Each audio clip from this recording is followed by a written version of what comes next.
Today we're going to be talking about last night's Republican Iowa caucus.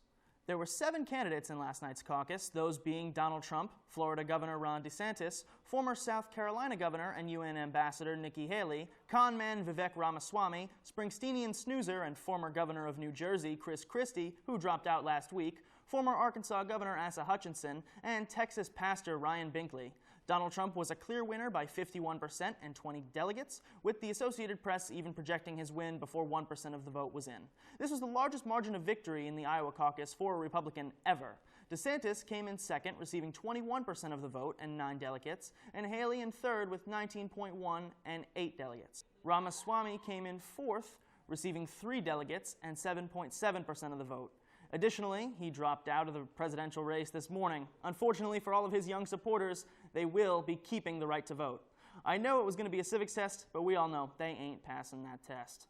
I feel the most recent Republican debate was a good idea of what the actual results would be, with DeSantis doing a little better than I thought and Haley doing a little worse than I thought she would.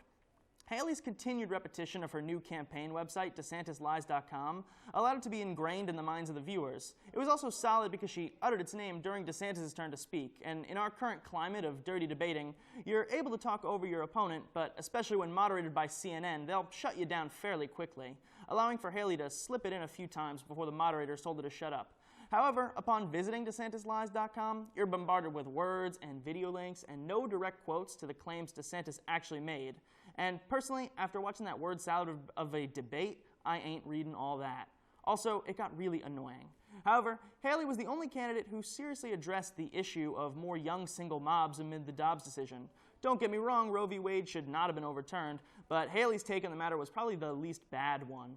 DeSantis benefited greatly from one-on-one debate. While he still had some of those lines you could tell he rehearsed in the mirror the night before, he overall sounded less robotic, and the crowd liked him more. At the end of the day, though, we all knew Trump was going to win, and is probably going to end up being the Republican nominee.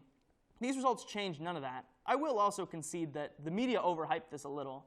The notion that Trump was not doing enough and could lose it all because of it was absolutely outlandish. This was largely a competition for second place. However, I say that second place is pretty important right now. Currently, I'm a firm believer that Trump can win.